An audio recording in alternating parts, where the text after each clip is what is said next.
دل سے دعا ہے جی اللہ تعالیٰ آپ کی والدہ کی مغفرت فرمائے اور آپ سب کو صبر جمیل کی توفیق عطا فرمائے۔ میری امی کا انتقال جمعے کے دن ہوا اور امی نے 2 مرتبہ کلمہ بھی پڑھا تھا، وفات ہونے سے پہلے اس کی کیا فضیلت ہے؟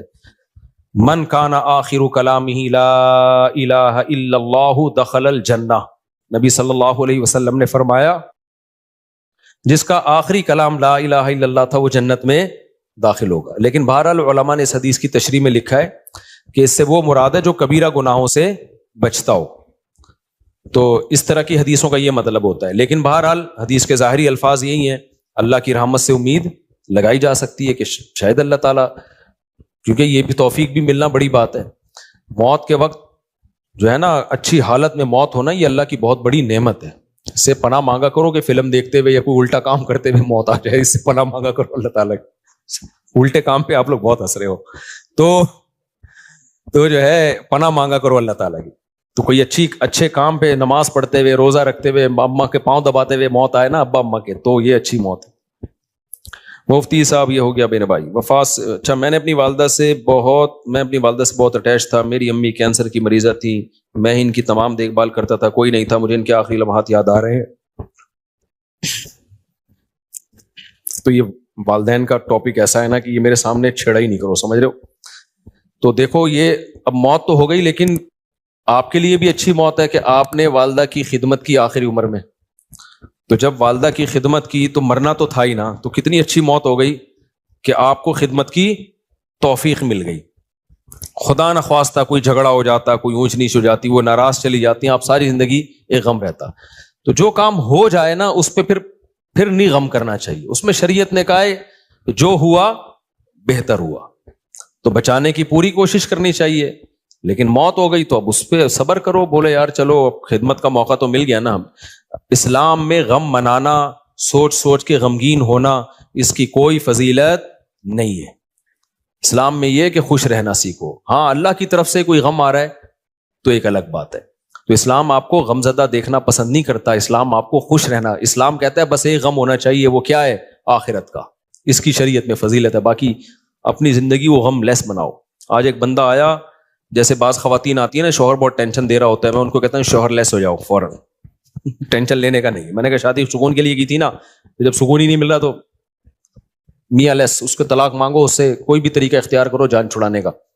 تو کیونکہ بھائی اپنے سکون کے لیے کی ہے نا، ٹینشنوں کے لیے تھوڑی، ہاں تھوڑی بہت ٹینشن تو ہر گھر میں ہوتی ہے۔ اسی طرح ایک بندہ آیا، وہی چماٹ والا نا، ایک چماٹ لگایا تو بیوی نے 4 چماٹ لگا دیے، تو اور پتہ نہیں کیا کیا ہو رہا ہے۔ آپ لوگ کبھی میرے ساتھ خوشبو لگا کے آؤ، کبھی بیٹھو۔ اب ظاہر لوگوں کے راز فاش ہوتے ہیں اس لیے میں یہ باتیں کرتا نہیں، اور میرا مقصد کسی کا مذاق اڑانا نہیں ہوتا، سب کے ساتھ ایسا ہو سکتا ہے، لیکن میں صرف بتا رہا ہوں کہ سوسائٹی مارکیٹ میں واٹس گوئنگ آن، مارکیٹ میں ہو کیا رہا ہے۔ تو ایسے موقع پہ پھر میں ان لوگوں کو ڈیورس کا مشورہ دے رہا ہوتا ہوں کہ بھائی جب اتنی نوبت ہے تو فارغ کرو میرے بھائی، صبر کا فائدہ نہیں ہے ایسے موقع پہ، کیونکہ شادی سکون کے لیے کی جاتی ہے۔ تھوڑی بہت ٹینشنیں ہر گھر میں ہوتی ہیں، لیکن ٹینشنوں کی بھی ایک لمٹ ہوتی ہے۔ کچھ بھی نہیں سن رہی، اپنے آپ کو ماتحتی نہیں سمجھ رہی ہے، تمہیں اس نے خانسامہ بنایا ہوا ہے، اس کو سمجھانے کی ایک لمٹ ہوتی ہے۔ 6 مہینے اماں کے گھر بٹھا دو، شاید کچھ دن کے بعد ہدایت مل جائے، پھر بھی نہیں مل رہی تو بھائی تمیز سے علیحدگی اختیار کرو۔ وجہ اس کی ہے کہ اللہ نے ہمیں غمزدہ رہنے کے لیے پیدا بولو نہیں کیا۔ غم ایک ہی ہونا چاہیے، وہ کون سا ہے؟ آخرت۔ تو خوش رہنا چاہیے انسان کو، اللہ کو خوش لوگ کیا ہے؟ پسند ہے۔ نبی حضرت ابو ہریرہ نے فرمایا کہ نبی صلی اللہ علیہ وسلم نے جب بھی مجھے دیکھا ہے زندگی میں، کبھی ایسا نہیں ہو کہ آپ نے مجھے دیکھا اور مسکرائے نہ ہو۔ حالانکہ نبی کا غم سب سے بڑا غم تھا نا، امت کی فکر تھی، لیکن اپنے ساتھیوں کے ساتھ ایٹیٹیوڈ کیا تھا آپ کا؟ جب بھی دیکھتے مسکراتے۔ اور ہم لوگ کیا ہیں؟ جب بھی دیکھو ایسا لگتا ہے کوئی نیا ٹینشن چل رہی ہے اس کے ساتھ، نئی ٹینشن چل رہی۔ خوش رہنا سیکھنا چاہیے، سمجھ رہے ہو؟ مسکراتے چہرے سے ملا کرو، ٹینشن فری۔ امریکہ میں $10 کی ایک چھولے کی پلیٹ ملتی ہے صبح ناشتے میں نا، پراٹھے کے ساتھ، جو لوکل ہوٹل، جو پاکستانی کے ہوٹل۔ $10 کا مطلب پتہ ہے کیا؟ 2750۔ اب مہنگائی وہاں ہے میرے بھائی، یہاں نہیں ہے۔ یہاں تو چھولے کی پلیٹ فری میں آ رہی ہوتی ہے، پراٹھا خریدو بعض دفعہ ویسی فری میں ڈال کے دے دیتا ہے۔ آپ ڈالر پہ ترس رہے ہو تو وہاں خرچہ بھی تو ڈالر میں ہی ہو رہا ہے، سمجھ رہے ہو؟ تو اس لیے پاکستانی کرنسی میں اگر کما رہے ہو تو کھا بھی کس میں رہے ہو؟ اسی میں. وہاں جاؤ گے تو ڈالر میں کماؤ گے تو کھاؤ گی بھی کس میں. میں جاپان میں جو فاسٹ ٹرین میں بیٹھا ہوں نا, میں یہ زوم آپ کرو انجوائے, اس کا ٹکٹ پتا ہے کتنے کا تھا؟ جب مجھے پتا چلا میرے ہوش اڑ گئے. میں نے کہا ٹانگا گدھا رکشا صحیح ہے میرے بھائی, یہ بس دکھانے کے ہیں. لوگوں کی جائیدادیں بک جاتی ہیں ان ٹرینوں میں, بہت لگژری لوگوں کا کام ہے وہ, بس وہ ڈرائیور ہی بیٹھے اس میں. تو بہت مہنگائی ہے, تو آپ بہت مزے میں ہو. اور وہاں ٹیکس اتنا ہے, آپ کی اگر 40 لاکھ تنخواہ ہے نا, 1 کروڑ آپ کی اگر تنخواہ, ایک مثال دے رہا ہوں تاکہ کیلکولیشن آسان ہو, تو 43 لاکھ روپے ٹیکس میں دینے ہیں آپ نے. یہاں اتنا ٹیکس تھوڑی ہے. پھر لوگ اس پہ خوش ہوتے ہیں, ہم ٹیکس دے رہے ہیں لیکن علاج ہمارا فری میں ہے, بچوں کی تعلیم ہماری فری میں. فری میں کہاں ہے؟ 43% تنخواہ کاٹ لی تم سے انہوں نے, اب تمہیں فری میں تھوڑی دے رہے ہیں. آپ کی گورنمنٹ یہاں جتنی مرضی کرپٹ ہے, میں کوئی یہ نہیں کہہ رہا بہت نیک گورنمنٹ, جیسی مرضی ہے, اتنا ٹیکس نہیں ہے میرے بھائی. تنخواہ پوری آ رہی ہے آپ کے پاس, تو اس میں آپ اپنے بچوں کی فیس بھر لیتے ہو, وہ اتنی نہیں ہوتی, 43% نہیں ہوتی, وہ سمجھتے ہو آپ کے سارے خرچے نکل رہے ہوتے ہیں. نہیں آ رہی میرا خیال ہے بات. اور پھر زکاتیں بھی لوگ دے رہے ہوتے ہیں, تھوڑے سے گھننے بن جاؤ, اگلا پوری جائیداد نکال کے دے دیتا ہے. یہاں تھوڑا سا گھننا بننا آنا چاہیے, بس یہاں پریکٹس کرو تھوڑی سی. تو اس لیے اتنا ٹینشن والا بات نہیں. ہم کیوں وہاں جا کے فوراً واپس آتے ہیں؟ مزہ ہمیں کہاں آتا ہے؟ بہت اچھے کنٹری ہیں, امریکہ بہت اچھا ہے, جاپان بہت اچھا ہے, مزہ ہمیں کراچی میں ہی آتا ہے. اور یہ جو میں نے ابھی بیان میں کہا نا کہ خاموش, بالکل خاموش, یہ 4 دن خاموشی اچھی لگتی ہے, اس کے بعد کاٹنے لگتی ہے. یہاں ریلیشن ہے, آبادی ہے, ایک بندہ پنجاب والا ملے گا, ایک پشتو والا ملے گا, ایک بلوچی ملے گا, ایک فلانا, ایک میکینک ملے گا, ایک فلانا ملے گا, ایک ڈاکٹر ملے گا, ایک سائنٹسٹ ملے گا, ایک سیاستدان ملے گا. ہر آدمی ہوٹل میں بیٹھ کے ایسے لگے گا یہاں سارے ہی پہنچے ہوئے لوگ ہیں, گپ شپ کا ماحول ہے. یہ سب کچھ وہاں پر نہیں ہے. خاموشی خاموشی خاموشی. ابے 4 دن تک خاموشی اچھی لگتی ہے, اس کے بعد میں نے کہا یار کوئی تھڑے نہیں ہے یہاں پہ, کوئی تھڑے ہوں یہاں پہ, کوئی بیٹھے ہوئے ہوں, کوئی بیٹھک ہو, کوئی گپ شپ ہو نا, ختم.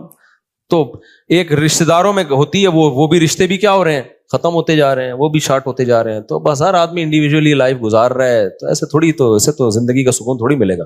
بہت سی چیزیں ہمارے یہاں پازیٹیو ہیں میرے بھائی, بس دعا کرو ہمارے یہاں صفائی ہو جائے اور لا کچھ قانون مضبوط ہو جائے, تو ہم ان سے اب بہت آگے ہیں. یہ 2 ہی چیزیں نہیں ہیں, اور یہ 2 ہی انہوں نے بیڑا غرق کیا ہوا ہے ہمارا. لیکن جب وہ تو بیڑا گورنمنٹ نے غرق کیا ہوا ہے نا, ہم تو خوش رہنے پر اللہ نے ہمیں پابندی نہیں لگائی. تو آپ اسی کو انجوائے کرو. دیکھو اب کراچی میں برساتی کھڈے کتنے ہو گئے نا بارش ہوتے ہی. اچھا کلائمیٹ ایسا چینج ہوا ہے کہ بارش بھی عجیب قسم کی ہو رہی ہے. ادھر آ رہا ہے کہ جی سمندری طوفان آ رہا ہے, اور واقعی آیا ہوا بھی ہوگا. اس کے پڑوس والے علاقے میں نلکے میں بھی پانی نہیں ہوگا. وہ کہہ رہے ہم تو سمجھ رہے تھے پورا طوفان آ رہا ہے, پانی پانی ہو رہی تھی, نلکے میں بھی پانی نہیں ہے. عجیب کراچی کا وہ, یعنی بارش ایسے ہو رہی ہے, انڈا موڑ پہ ہو رہی ہے, کلندری چوک پہ نہیں ہو رہی. عجیب ہی سیٹ اپ چل رہا ہے, تو انجوائے کرو اس کو. تو وہ دیکھو کتنے کھڈے ہیں نا, وہ ٹک ٹاکر نے کیسا انجوائے کیا کراچی میں بارش میں, جو کھڈے اتنے بات پہ آپ کو چھلانگے مار کے. تو وہ اس نے اولمپک کی تیاری کر رہے ہیں نا گھر میں, لمبی لمبی چھلانگے مار رہے ہیں. ماں نے پوچھا اولمپک کی, کہہ رہے بعد میں پتا چلا یہ کراچی کے کھڈوں کو کراس کرنے کی ٹریننگ لے رہا ہے. میں نے کہا چلو اتنی ٹینشن میں اس نے. تو اس لیے جس حد تک ممکن ہے خوش رہنے کی کوشش کیا کرو. اللہ کو غمزدہ لوگ پسند نہیں ہے, ہر وقت دکھڑے, یہ ہو رہا ہے, فلانا ہو رہا ہے, ڈمکانا ہو رہا ہے. اور اللہ کو خوش لوگ پسند ہے. ہاں دکھ صرف ایک ہونا چاہیے, وہ کیا ہے بھئی, آخرت میں پتہ نہیں کیا بنے گا. اس کے علاوہ اللہ نہیں چاہتے کوئی دکھ ہو آپ کو. دوسری بات یہ کہ گھروں کے جھگڑوں کو بھی بڑھایا مت کرو. گھروں کے جھگڑوں کو, ہمارے ایک دوست تھے سفر میں, ان کا اپنی بیوی سے پھڈا ہو گیا فون پہ, طبیعت سے چل رہی ہے نا, تیری ایسی کی تیسی. وہ ادھر سے اس کو جواب آ رہا ہے, طبیعت سے پھڈا ہوا ان کا. اور اپنے دوستوں کو بھی بتا رہے ہیں میری بیگم نے یہ. ظاہر ہے سب کے سامنے ہو رہا ہے تو پتہ چلے گا نا دوستوں کو کہ یار کیا ہو گیا. بے یار میرا تیری بھابھی نے دماغ خراب کر کے رکھا ہوا ہے یار, یہ ہے ایسا نا. آدھے گھنٹے کے بعد نارمل بیٹھے ہوئے, چائے چل رہی ہے, گپ شپ چل رہی ہے گھر میں. بیگم اور بیگم, وہ میں آ رہا ہوں پرسوں. وہ دوست نے پوچھا ابے آدھے گھنٹے پہلے تو ایسا لگ رہا تھا کہ طلاق ہو جائے گی تم دونوں میں, ابھی تھوڑی دیر میں ایسا لگ رہا ہے کہ کوئی مسئلہ ہی نہیں ہے. تو اس نے کہا یار میری عادت ہے 15-20 منٹ کے بعد پھڈے کو میں بھول جاتا ہوں, فنش. واقعی یہ جن لوگوں کی عادت ہو نا وہی خوش رہ سکتے ہیں اس زمانے میں.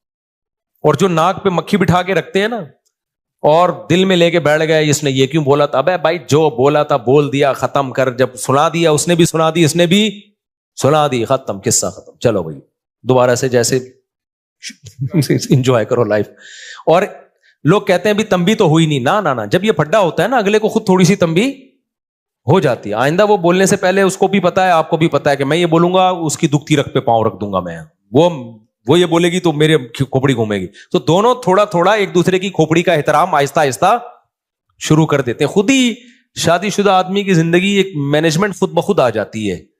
تو اگر آپ جو دل میں لے کے بیٹھ گئے اس نے میرے کو یہ بولا تھا، اس نے یوں کر دیا تھا، اس نے، یار تمہیں ایک واقعہ سناتا ہوں اس سے بس پھر میں بس آپ لوگ سے 2-4 سوال لے کے بیان ختم کرتا ہوں.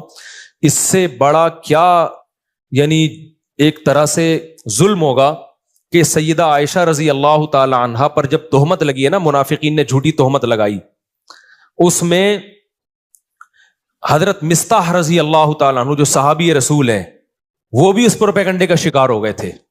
وہ بھی منافقین کی باتوں میں آ گئے اور انہوں نے بھی حضرت عائشہ کے بارے میں یہ منافقین سے سن کے الفاظ کہے. حضرت عائشہ بیٹی کس کی ہیں؟ ابو بکر کی. آپ بتاؤ غیرت مند آدمی کو کتنا غصہ آئے گا نا. حضرت ابو بکر حضرت مصطح کے ساتھ مالی تعاون بہت زیادہ کیا کرتے تھے کیونکہ رشتہ دار بھی تھے اور غریب بھی تھے. جب حضرت ابو بکر کو پتا چلا نا میری بیٹی کے بارے میں انہوں نے یہ الفاظ کہے ہیں تو حضرت ابو بکر نے قسم اٹھائی کہ آج کے بعد 1 روپیہ نہیں دوں گا. یعنی میں خرچ کر رہا ہوں ان پہ اور میری بیٹی پہ یہ بھی تہمت میں شریک ہو گئے.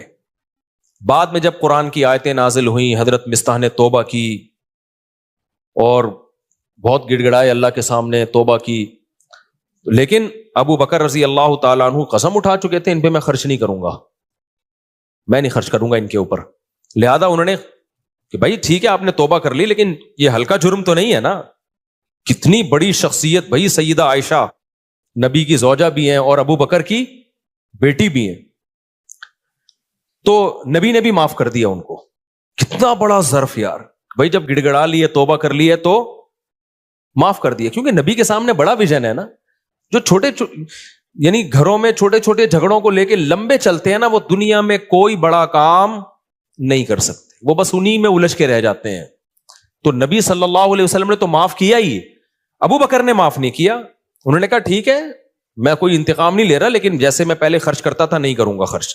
سورہ نور کی آیتیں نازل ہوئیں، وَلَا يَأْتَلِ أُولُو الْفَضْلِ مِنْكُمْ وَالسَّعَةِ أَنْ يُؤْتُوا أُولِي الْقُرْبَى وَالْيَتَامَى وَالْمَسَاكِينَ. فرمایا اللہ تعالیٰ نے کہ تم میں جو قرابت دار ہیں تو جن لوگوں نے ان پہ خرچ نہ کرنے کی قسم اٹھائی ہوئی ہے وہ اپنی قسموں کو توڑ دیں. الا تحبون ان یغفر اللہ لکم، کیا تم چاہتے نہیں ہو کہ اللہ تمہاری غلطیوں کو بھی معاف کرے؟ یعنی تم یہ چاہتے ہو نا کہ اللہ تمہاری غلطیوں کو بھی معاف کرے. یہ کس کو تنبیہ ہو رہی تھی؟ ابو بکر کو. اللہ نے نام نہیں لیا. اللہ میاں بھی کیسی دیکھو نصیحتیں کرتے ہیں نا، عزت کا خیال کر کے جنرلی بتا رہے ہوتے ہیں کہ کوئی کسی رشتہ دار پہ خرچ کرتا تھا اور قسم اٹھا لی ہے کہ نہیں کروں گا تو وہ قسم توڑ دے اور خرچ کرنا شروع کر دے، معاف کر دے. وَلْيَعْفُوا وَلْيَصْفَحُوا، چشم پوشی سے کام لیں، درگزر کرے. الا تحبون ان یغفر اللہ لکم، کیا تم نہیں چاہتے کہ اللہ بھی تمہاری غلطیوں کو معاف کرے؟ جب یہ آیت نازل ہوئی ہے ابو بکر نے کہا کیوں نہیں ہے اللہ، میں چاہتا ہوں تو میری غلطیاں معاف کر. یعنی اگر میں ان کو معاف کروں گا تو کل تو قیامت میں میری غلطیاں بھی معاف کرے گا، تو کیوں نہیں معاف کروں گا میں؟ کتنی بڑی غلطی کو معاف بھی کیا اور دوبارہ حضرت مصطح کو پر صدقہ کرنا شروع کر دی. تو جو آدمی معاف نہیں کرتا نا، بغض رکھتا ہے، وہ ڈپریشن اور ٹینشن میں رہتا ہے. اور جو دماغ کو صاف اور پاک کر کے سوتا ہے کہ یار جو تھا قصہ ختم، تو وہ ڈپریشن سے آزاد ہوتا ہے. تو ہم لوگ جھگڑوں کو لے کے بیٹھے رہتے ہیں اتنے لمبے لمبے، کس نے میرے کو یہ بولا تھا، اس نے میرے کو یہ بولا تھا، اس نے مجھے یوں کیا تھا. ابے چھوڑ دے یار، ٹھیک ہے اپنے آپ کو بھی ریلیکس کر، دوسرے کو بھی ٹینشن سے باہر نکال. تو اس لیے میرے بھائی خوش رہنا سیکھو، اور جس آدمی کے دل میں کینہ ہو، بغض ہو، چیزوں کو لے کے بیٹھتا ہو، وہ کبھی بھی خوش نہیں رہ سکتا، جلتا کڑتا ہی رہتا ہے، منفی باتیں ہی کرتا رہتا ہے. تو دل کو صاف رکھنا چاہیے انسان کو تاکہ آگے چلے، پھر وہ آگے کے کام کر سکے. انہی میں الجھ کے رہ جائے گا نا. ایک کسٹمر نے یوں کر دیا تھا تو اس کو سنا دی، وہ کسٹمر ہی مارکیٹ سے شارٹ ہو گیا، کاروبار اپنا ٹھپ ہو گیا. تو کوئی سوال کسی نے پوچھنا ہے تو بھائی پوچھ لے، پھر ختم کرتے ہیں. اللہ.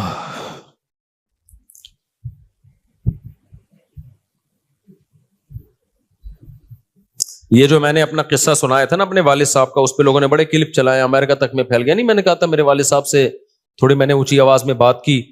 آج کے بیان سے متعلق ہے یہ. میں نے بتایا تھا نا میری ایک دفعہ والد صاحب سے اونچی آواز میں بات ہوئی تو میں نے سوتے ہوئے والد صاحب کو اٹھا کے معافی مانگی. یہ کلپ بڑا وائرل ہوا، اچھا ہے. اس میں ایک بات میں بتانا بھول گیا تھا، جب کلپ وائرل ہو ہی گیا، ایک منٹ بیٹا، یہ عمل میں نے اپنے بڑے بھائی کو دیکھا تھا یہ کرتے ہوئے. میرے بڑے بھائی کے ساتھ اس طرح والد صاحب نے ایک دفعہ ہاتھ بات اٹھایا تھا ان کے اوپر، تو شاید ان کی زبان اڑ گئی تھی. تو میں نے اپنے بڑے بھائی کو دیکھا کہ انہوں نے جا کے والد صاحب سے معافی مانگی. تو یہ میں بتا رہا تھا نا کہ جو چیز دیکھتا ہے انسان وہ سیکھتا ہے. تو مجھے اپنے بڑے بھائی کا یہ عمل میرے دماغ میں انسٹال ہو گیا تھا کہ یار اگر بڑوں سے کبھی ایسا ہو بھی جائے تو معافی مانگی جاتی ہے.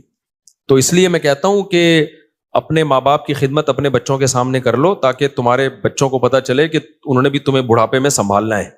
سمجھتے ہو گے نہیں سمجھتے؟ اپنی ماں کی خدمت اپنے بچوں کے سامنے کر لو تاکہ